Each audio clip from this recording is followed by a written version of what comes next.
Do you have no voice in your ear but the maw? Do you thoroughly enjoy meat?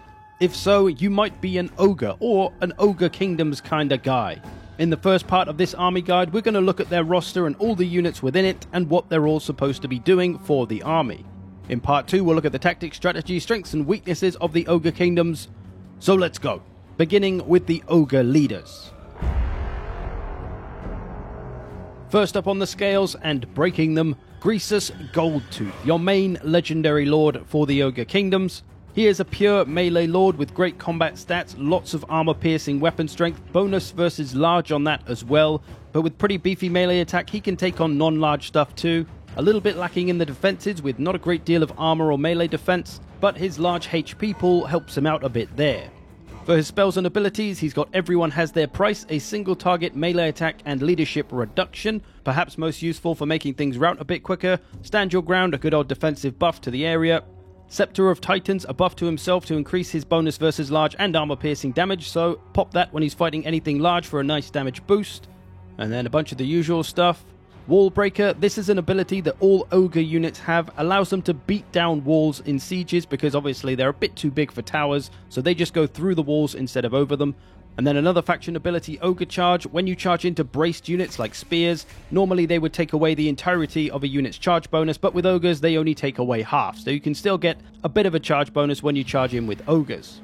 And then he has Horde Master, which is a leadership buff to all nearby units, which is a pretty big range at 55 meters, enabled as long as he's not routing himself, so that's good to help keep your boys in the fight. And then another area buff, damage resistance plus 5% and an immunity to psychology, again very useful, especially with some of the low leadership ogres around. He's got a 5% ward save himself, missile resistance of 15%, and causes fear. So while Greasus is a big damage dealer, especially towards the large targets, he's also pretty supportive of his boys, giving leadership, damage resistance, and immunity to psychology. Good to keep him with the front line, getting stuck in with the boys, and particularly targeting the large stuff, the enemy lords if they're large, monsters, cavalry. Greasus will naturally want to munch them down. And then your other legendary lord choice, Skrag the Slaughterer. He is more your anti-infantry choice and a caster as well, so can provide you the magic, which Greasus can't. His combat stats are okay, nothing too crazy though, decent weapon strength, armor piercing, anti-infantry bonus, so he really does better fighting in the crowds. Nice charge bonus as well, but with not a lot of armor or melee defense, he's got to be a little bit careful. Diving into the middle of high tier infantry will probably not do him any favors. For spells and abilities, he has extra ingredients. This is part of being an ogre caster. Increases power recharge basically, so gives you more magic to play with, recharges in melee, and then all the spells from the lore of the Great Maw, lots of damage spells in there, some support abilities as well. It's a pretty versatile little lore book. There's a heal as well, that's pretty important, a bunch of usual stuff here. Then we have Wall Breaker and Ogre Charge again. You're going to see that on all Ogre type units, even the normal infantry. Blood Gruel, this is a heal for himself when he casts, so whenever he throws a spell out, he'll get a little heal. That's the passive of the lore of the Great Maw. Then he has Cauldron of the Great Maw. This is a damage boost and healing, but only for Gorger units in the army. But it is constant and gets them wherever they are on the map. So Skrag can do well teamed up with Gorger units, basically. Then he also has a missile resistance and causes fear. So Skrag is the lord of choice if you want to combine a decent melee lord with having magic as well, so you don't have to pay extra for a caster. Anti-infantry, not anti-large though, so he probably doesn't want to get into those fights too often. And then for his magic with the Great Maw, you could use those to damage the enemy or to support your friendly troops. Or maybe a bit of both. And then one of your generic lord choices, the Slaughter Master. This one of beasts, there is a Great Maw lore version as well. Has some decent armor-piercing weapon strength, but has more melee defense than melee attack, and also has a bronze shield with his Iron Fist, so he's a little bit more of a defensive hero. The melee attack is going to help him avoid damage, the shield is going to help him avoid damage, but still, good weapon strength, good charge bonus, bit of melee attack, so he can charge into low to mid-tier units and still get some work done taking out infantry. For spells and abilities, he's got extra ingredients, the same as Skrag, that power recharge, and then all the spells in the lore of beasts for this particular version, or the lore of the Great Maw, depending on which one you choose. The lore of the beasts being a little bit more of a supportive spellbook with a few damage options as well. Then he has Wild Heart as part of the lore of beasts. Blood Cleaver, a unique ability. As a Slaughtermaster, when he's in melee, he will regenerate health, so that helps him be even more tougher. He also has Belly Slapper, a hex to an area around him, reducing enemy melee attack. That's going to help keep him and any nearby boys safe. And then Greedy Fist, another hex to an area, increases cooldowns of any units with cooldowns in the area, so lords and heroes mainly. And that overall makes the Slaughtermaster a pretty defensive and slightly more tanky lord than maybe the other two, as he does have that regeneration while he's in melee. He does have the melee defense and the shield. If you brought the Lore of the Great Maw, you have a heal spell there as well, so that could help him stay alive even better if you really wanted to try and make him even more tanky. Pretty supportive as well with some of those abilities. So overall, a nice generic lord which combines the good melee with the caster in one. If you want the cheapest of the cheap lords though, you can get the Tyrant, who is purely focused on melee. Nice big weapon strength, armor piercing, lots of melee attack, beefy charge bonus, decent armor on this boy as well, 90 armor, that's the most of any of the lords. Not too bad in the melee defense as well. For spells and abilities, he's got good old Foe Seeker, a speed boost, Thunder Mace, an explosion around him. This will help get him out of trouble or just do some good damage when he's stuck into crowds of infantry. And then that generic stuff, Wallbreaker, Ogre Charge. Then he has a unique ability, Arsebelcher, leadership reduction for any nearby enemy units around him constantly. Snacks, regeneration for himself when he's in melee, so that'll add to some of his toughness. Then he has the Greedy Fist ability, the same as the Slaughtermaster, increases cooldowns of nearby enemies. And then a missile resistance and fear as well, which is going to be doubly useful with the other leadership debuff. So the Tyrant is your cheap melee lord of choice. Primarily going to be best diving into enemy infantry, but could take on just about anything with pretty good weapon strength there and melee attack. Some nice support abilities like the leadership debuff again means he wants to charge in and be up front, getting stuck in with the frontline boys, which pretty much all these lords do really, but more so for a melee focused lord. And that is all of our lord options, bringing us to your first hero choice, a caster, the Firebelly. Of course, coming with the Lore of Fire, and that is his unique selling point, as no other caster in the army can bring that. Has fire on his melee attacks as well, so good against anything weak to fire. His weapon strength is pretty good, armor piercing, nice melee attack, but lacking in the defenses. Low armor, low melee defense, and low leadership means he probably doesn't want to go into melee too much, at least not against anything good. For spells and abilities, obviously the Lore of Fire. He also has a Fire Breath attack. He has a damage boost for himself. He has a melee damage reflection ability, which you may have seen in a video I did recently. You want to use that when he's surrounded by enemies constantly being attacked, because it will direct some of the damage back at the enemies. He also has an explosion ability, a leadership buff for an area around him. He also has a missile and fire resistance and causes fear. So not only a fiery damage dealer, but he can also provide some good support to friendly units as well. And then we have the Butcher of the Great Maw. There's also a beast version as well. Not too bad in the melee, but not fantastic. Defenses aren't great with only 30 armor, 60 leadership as well, so got to be careful with him in melee. Does have some nice weapon strength though. This one, of course, coming with the Lore of the Great Maw, so everything that comes with that. Extra ingredients as well. For unique abilities, he has Maw Shard, which will increase the mastery of a spell, so amplifying it by 40%. At the expense of his own health though, as it does damage him. He also provides spell resistance to himself and an area around him, so a bit of protection for the boys. So some nice abilities there. Pretty much has all the same stuff that Scrag does, having the Great Maw Lorebook in the regeneration and things like that. You'll want to bring one of these along if you have one of the melee lords, Greasus or the Tyrant, because then you won't have any magic, so the Butchers can provide that with the Great Maw or the Lore of Beasts. And your last hero, something a little more unique, the Hunter. He's fairly decent in melee with a bonus versus large, so get him after those large targets. Not a ton of armor though, so do be a bit careful. Decent stats otherwise. His unique thing is that he has a ranged attack though, which is armor piercing and anti-large, and some pretty beefy damage on that, not to mention a reasonable range and a nice amount of ammunition as well. So overall, a strong anti-large character, going to be the one to take down anything large that the enemy army may have. And he's also the only ogre character that can have a mount. He can go on a Stonehorn, which makes him anti-infantry, gives him a lot more armor and weapon strength, while still allowing him to use his strong missile attack. So he can be very dangerous and very powerful when combined with a Stonehorn. For abilities, there's a million. He's got a magic missile that reduces speed and melee defense. He's got a breath spell. He's got Nobbler's Thiefstone, which gives him stalk and unspottable, so it'll be really hard to see. And it gives him a damage resistance. He also has Loner, which will increase his speed and leadership when he's not near any friendly units, and a missile resistance and fear as well.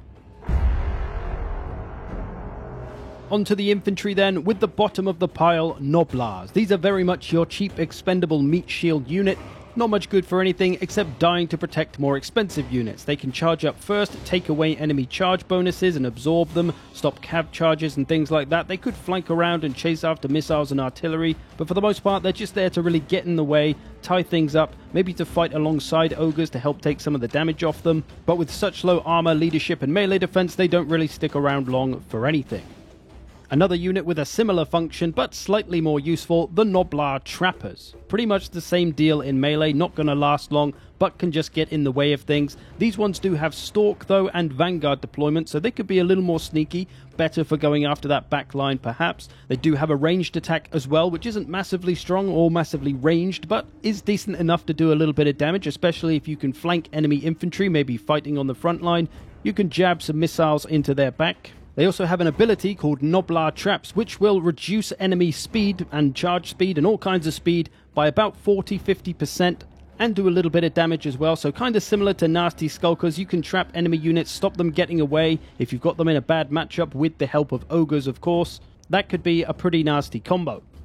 Now onto some of your proper infantry, starting with the cheapest of the bunch, Ogre Bulls. This is actually exactly the same unit that we have in Warhammer 2 pretty much, except it's slightly renamed and maybe some stats are slightly different. I think maybe the Warhammer 2 version is armor piercing, where these ones aren't, so these are better against more lightly armored troops, and they can do a good bit of damage on their initial charge, but with not a ton of melee attack, they really do need to keep charging. But with such low armor and melee defense, they're not very good at getting away and not taking damage at the same time, so don't expect too much of them, especially with only 60 leadership. That's pretty low. They're mostly useful if you want something cheap to spam, but ultimately you'll be looking to upgrade from them.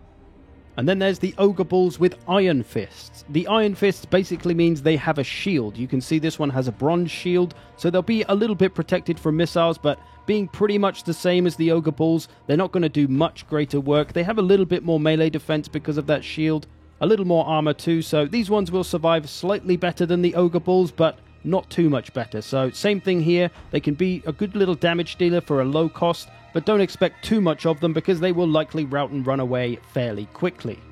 And then there's another version of the Ogre Bulls, the Dual Weapons, which is more of a damage dealer unit, more so than the other two, so they can put out a little more damage with that bonus versus infantry that they have.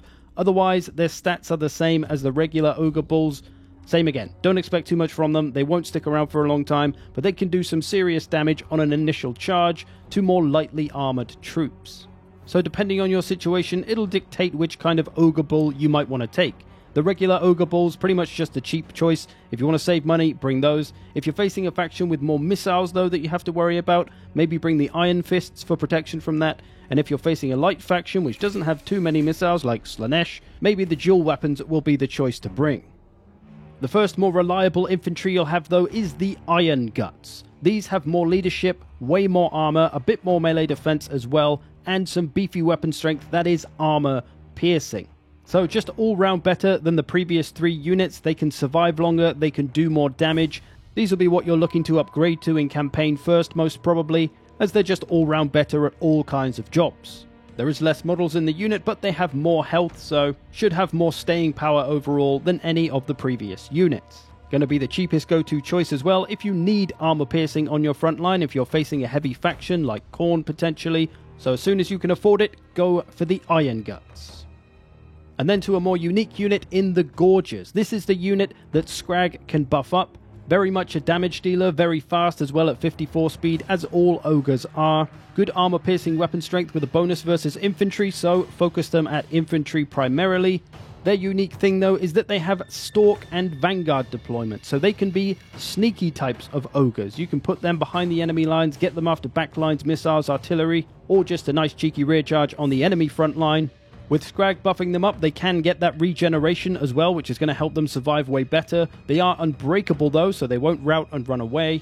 They also have Frenzy, so they'll do even more damage with that. The fear that all the ogres come with as well can be very useful, especially with frontline rear charges. You can put on some serious leadership penalties. So yeah, a nice sneaky unit that you'll want to flank around with, preferably maybe Vanguard deploying them behind the enemy army. And then we have the Man-Eaters. So these are kind of the better versions of normal ogres. So you've got the Ogre Bulls and all of their variants, and then you've got the Man-Eaters and all of their variants. And Man-Eaters are just superior in many ways. They've got armor-piercing weapon strength and more of it, for one. They've got a lot more leadership, which helps them stay and fight longer. Decent melee defense as well, good melee attack, nice charge bonus, immunity to psychology, so they're all round just going to stick around longer and do more damage. So ultimately, you'll be looking to upgrade all of your Ogre Bull type units to Man-Eaters eventually. Or if you're in multiplayer, you'll want to bring Man-Eaters if you want some more sturdy, reliable damage dealer infantry troops. Albeit with a heftier price tag, of course. And again, just like the Ogre Bulls, there is an Iron Fists version, provides that bronze shield to help protect them from missiles. So basically, again, if you're facing a missile-heavy faction and you're worried about your Ogres getting shot up, you'll probably want to bring the Iron Fists version. Otherwise, literally identical to the previous unit, although they do have more melee defense with that shield, so they can survive that little bit better. And then there's the Great Weapon Man-Eaters, pretty much the same thing again as the first Man-Eaters, except they have a big two-handed weapon, which makes them anti-large, so better for going after cavalry, monsters, lords and heroes on mounts. Going to be one of your primary anti-large units, especially with all the large of all the Chaos armies. These will be pretty essential for nearly every Ogre army. And we're not done with Man-Eaters yet, as there is the Ogre Pistol version as well, as we have in Warhammer 2. Pretty much the same as the first unit in melee, except it has that ranged attack, obviously. 140 range, pretty nice. Big missile strength, which is armor piercing, so some anti-air potentially, some anti-large potentially, or just softening up the enemy front line that's coming for you.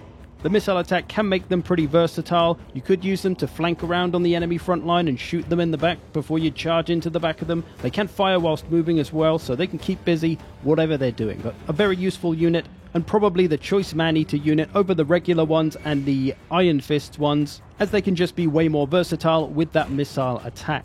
Likely the ultimate Ogre infantry you'll want to upgrade to. That is, if you're not looking for the anti-large of the great weapons or the missile protection from the Iron Fists.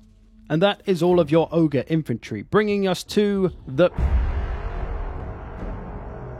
our first unit, not really a cavalry, but close enough, the Saber-Tusk Pack. These are your kind of Doggo Warhound type unit. Very fast and lots of weapon strength, good melee attack, nice charge bonus, great for running down infantry, especially missiles, and maybe going after some artillery as well. Not the toughest in the world though, with only 30 armor and 28 melee defense, which also makes them pretty liable to go into Rampage. Still good for their job though, of flanking around, chasing things down, maybe getting after skirmish cav, as they are one of the faster units in the Ogre Kingdom's roster.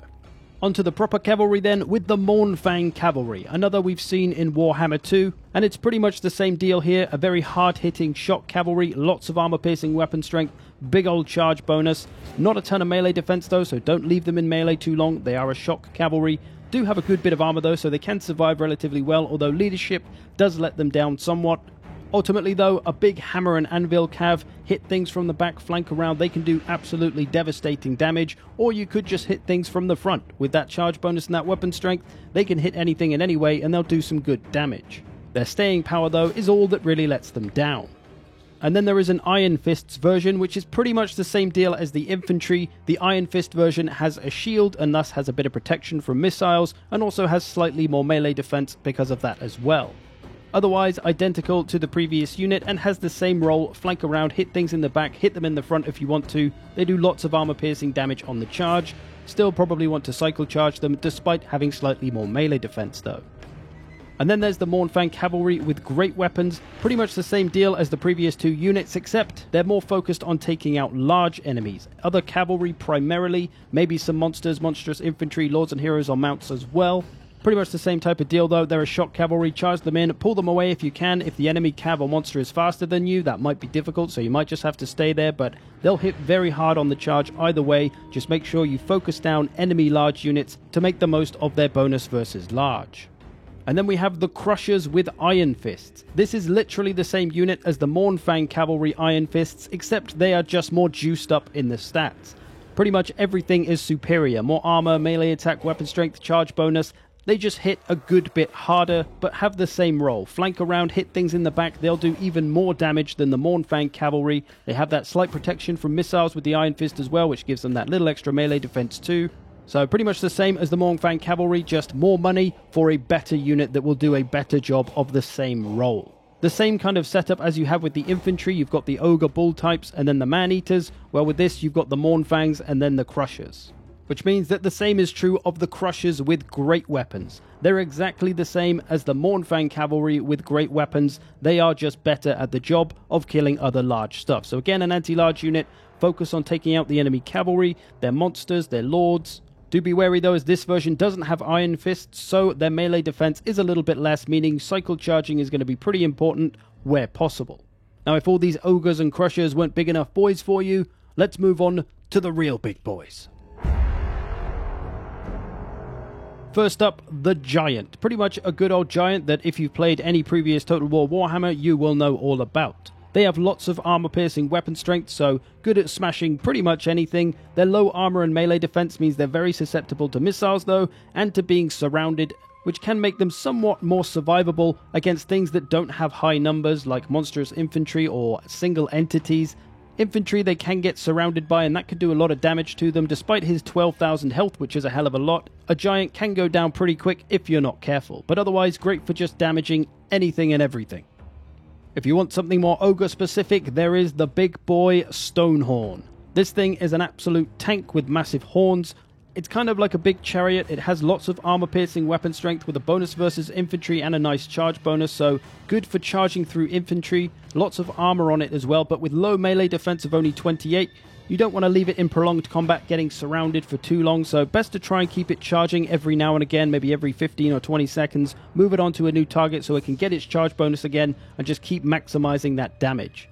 Has a missile resistance to help it survive, and also causes terror, so can charge around and try and terrorize units off the battlefield, but otherwise just a big tough monster to stop that can do a lot of damage. And then there's the Stonehorn Harpoon Launcher version, which is pretty much exactly the same thing in the melee, but you have that artillery type ranged attack on the top. Decent range at 250, big strength with 417, armor piercing on that as well, good bit of ammunition too. So it can be an artillery first of all, using that ranged attack to wear some enemies down before charging in. It could quickly get out of combat, use a few more ranged attacks and then get back in. Although it should keep using its ranged attack while it's in melee anyway, because that little chap on top there should be able to keep shooting. But a nice addition to your army if you want to come with a little more of a ranged or defensive game plan, as it can be effective in both kind of aggressive or defensive playstyles. It could have even gone into our last section of Lead Belchers. Not really an artillery, but also they kind of are. Technically they're an infantry, but their attack is quite long range and has explosive damage as it is cannon, so it's more artillery in nature. Nice armor piercing weapon strength on that. The 200 range is going to make them kind of like Jezzails or Ushabti Great Bows or Crane Gunners. Just able to pressure stuff as it starts to come into range of the rest of your army. They could be good for damaging just about anything. Infantry, cavalry, monsters, maybe lords and heroes they can snipe down with their powerful ranged attack. But do try to keep them out of melee because they're really not that great there. Once they run out of ammo, they can go there and they can do a little bit of damage. They got some decent weapon strength, but not a lot else. So try to use up their ammo first before doing any kind of melee if possible. Otherwise, a very strong ranged unit that's going to be an essential part of any kind of ranged or defensive game plan. As will the Iron Blaster Cannon. This is a cannon-type artillery which is incredibly strong with 1.5k damage, armor sundering on that ranged attack as well. Its range is pretty huge at 380 and it's got a lot of ammunition, so there is a lot of damage to be done with the Iron Blaster. Going to be good for sniping down those single entities, as cannons always are, or just damaging just about anything because it hits so freaking hard. It can survive relatively okay in the melee. It could do a little bit of damage, but only 20 melee defense. You'll want to try and protect it until you've used all that ammo, ideally. A great tool as anti-large and essential for any kind of defensive strategy. As is the Gnoblar Scrap Launcher. This though is more your anti-infantry artillery, as the missile does break up into several pieces, scattering over a small area. So best against infantry, no armor piercing damage, but the damage is pretty high. Big range on this as well at 420, nice bit of ammunition. Again, can go into melee, but don't really do that unless it's run out of ammo. But the overall purpose of this thing is for being anti-infantry and being part of that as a grand game plan. If you want more anti-large, then you'll bring the Iron Blaster Cannon instead. All these different kind of ranged units though do give the ogres a lot of versatility in how they approach their attacking plans. So there we go, the Ogre Kingdoms in all their glory with all of their units and what they're for. In part 2 of this, we'll look at how to use them effectively and how to play them, their tactics and strategies, their strengths and weaknesses. We shall cover it all. I hope you've enjoyed this. Thanks for watching. I will see you in the future.